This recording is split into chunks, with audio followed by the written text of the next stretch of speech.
Hello, visuals. Big yellow dickhead here. Look at lovely little matching combo. Look extra fucking fat. Anyway, regardless of my size and yellowest, we are here back to predict some more good old wrestling. Because this weekend it is WWE Bad Blood. I can't remember where it is. I know it's back in America, is it? I think it's in America. It's going to be a late one for us Britonians and other Europonians. Regardless, doesn't matter. I've just got back from work. I haven't been up to date. I got up to date with Raw. It's obviously Tuesday today. I'm uploading this video, so you should know that it's Tuesday. So I've heard some murmurings and whatnot on social media. Sami Zayn challenging Gunther once again. I've been on the WWE website really quick, and I haven't seen an official thing for that. Fuck knows. But anyway, I've got a busy night tonight. I'm off to the cinema. Then I've got Finish Cinema, Newcastle play. And then when the weekend comes around, we've got work and a Newcastle play again at 5:30. So I thought, do you know what? We're going to just sit down. We're going to be really lazy. Just sit in the old swivelly chair. Usually we sit on the bed and do videos. I'd be really lazy. Instead of just turning the light around a bit more and sitting there, I'm just going to sit in a chair and predict some wrestling. Yeah, so you've got this steady, horrible little vlog mode thingy. But hopefully the picture's out. Why do I look extra fat? Anyway, we're not here to talk about it. We're here to talk about our prediction for this Saturday night's WWE Premium Live event, WWE Bad Blood. I want to know your thoughts and opinions and whatnot in the comments below. We will predict Sami Gunther now in case it has officially happened. Like I said, I've got about, my clock's over there, and I can't quite look right. I've got about 45 minutes to go to the cinema, so we're going to get up to date then.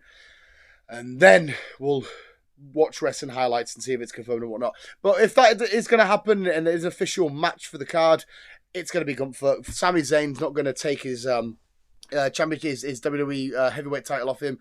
It'll be 1-1 in the whole story of Gunther and Sami Zayn and whatnot. So if that is an official match, it's going to be Gunther anyway. I'm extremely unprofessional, is that the right one? But I still have notes and I still have the matches written down and whatnot, ready to rock and roll. We still have four very delicious matches and then one, okay, let's see what happens kind of match. We'll start with the bottom one. No particular order, and again, this card could change by the time that the show becomes... but the show... I got a knot! By the time Saturday comes around, the card might change, stuff might get added, whatever. But we'll start with Nia Jax versus Bayley for the WWE Women's Championship. And why are you licking the side of my shoe, dog? And it's a feud that I'm not too bothered about. I adore and love Bayley, but there's something about her at the minute that's just not quite amping us up enough. I don't know what it is. She's still a great in-ring performer. She's fine on the mic. Nia Jax, she's great as a bad guy, but it's Nia Jax. I think the biggest talking point from this match is probably the Tiffy time cash-in. Do we think it's going to happen now, or are they going to make her carry this lovely briefcase around for a bit longer? I don't think there will be a cash-in, and I think there will be Nia Jax will be retaining. That's what I can see happening. So, but I don't know if it's going to be the main event. It probably is going to be the main event. I don't know why I've got it written here in this order, but we'll go with it. But it's Solo Sikoa and Fatu up against Roman Reigns and Cody Rhodes. Will this whatever rivalry thing that's happening with Cody and Roman, will it implode against Solo and Fatu? Of course not. Obviously not. Roman's not coming back, having his first match since his return. Yeah, it is his first match. And he's not losing. They're not going to lose this one. Unless there is some shenanigans at play and then they start blaming each other for the loss. But it's not going to happen. The fake bloodline are going to take an L to Roman Reigns and Cody fucking Rhodes. Got next on the sheet. We've got Liv defending her Women's World Championship against Rhea Ripley as Dominic is going to be dangling her down from the ceiling in a shark cage. Just so there's no tomfoolery and no shenanigans at play.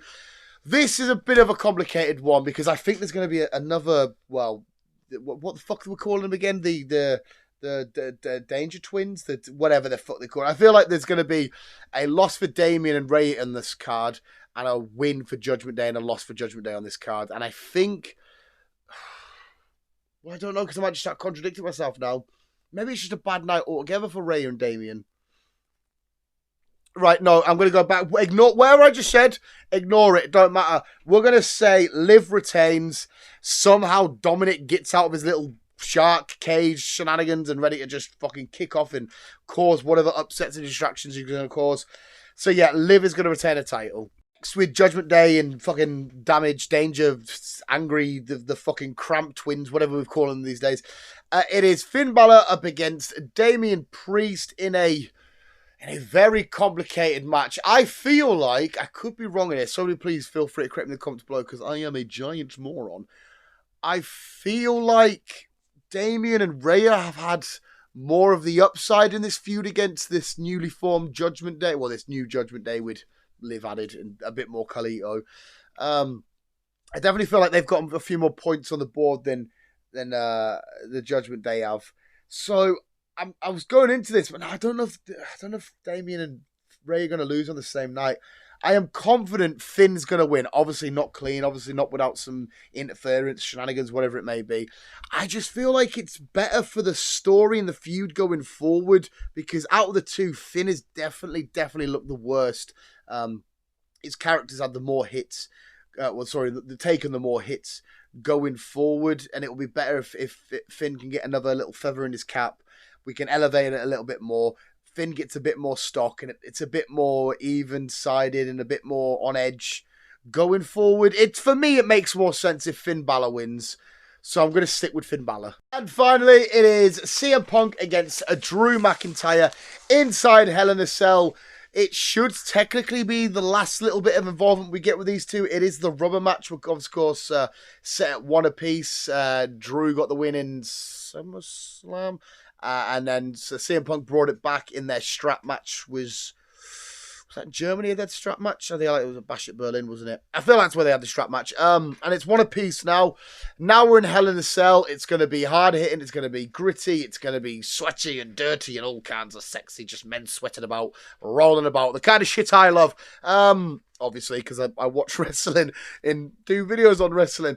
I feel like this has been a feud that's been going on for years when it hasn't. And at the same time, it feels like it's not been going on for long at all. Make of that what you will. I don't know how my stupid little noggins work in there. Right, obviously, if this is the swan song, the last one done and dusted, you're going to give Punk the win, aren't you? You're going to give him the win going forward and whatnot. And plus, Drew's been great. He's suffered losses and defeats, and he's never really come out looking too bad. When he comes out and he has little hissy fits and he blames this, he blames the ref, or he blames Seth, or he blames somebody or something, and he's looked kind of good for it in a weird way, because usually you're like, oh, shut up, you twiny bastard. But it's done really well for Drew. So I feel there's a lot more benefits for CM Punk if he picks up the win. Like I said, it all just depends on if it really is the last go about. I feel like they could have ended this on a slightly bigger show. A Survivor Series is still to come. Maybe not WrestleMania, because we might want Punk in the title picture on a title match for WrestleMania. Yeah, CM Punk. It's more logical, isn't it? We're going to go for CM Punk. And there we go, visuals. That is my predictions for WWE. As I think it's not. I just saw a bit of the background, the houses and stuff. I thought it was raining, but it's not. It's just dark and gloomy. That is my predictions for WWE Bad Blood, taking place this weekend. I think it's like midnight pre-show and then 1 o'clock onwards and stuff. But like I said, I've got work, Newcastle and Everton, kick off at half 5. I'll have a couple of hours kip, and then boom, away we go. But who gives a fuck about my predictions? I want to know your predictions in the comments below, visuals. And sorry for a little shaky, weird, wacky cam. I'm going to go watch Halle Berry have a bit of a traumatic time in the woods with Never Let Go, I think it's called. Just Halle Berry and her kids being like, don't let go of the rope. There's fucking shit happening out here. But more importantly, visuals. Thank you so much for watching. You guys are literally the fucking best. Always keep being you and keep on keeping out.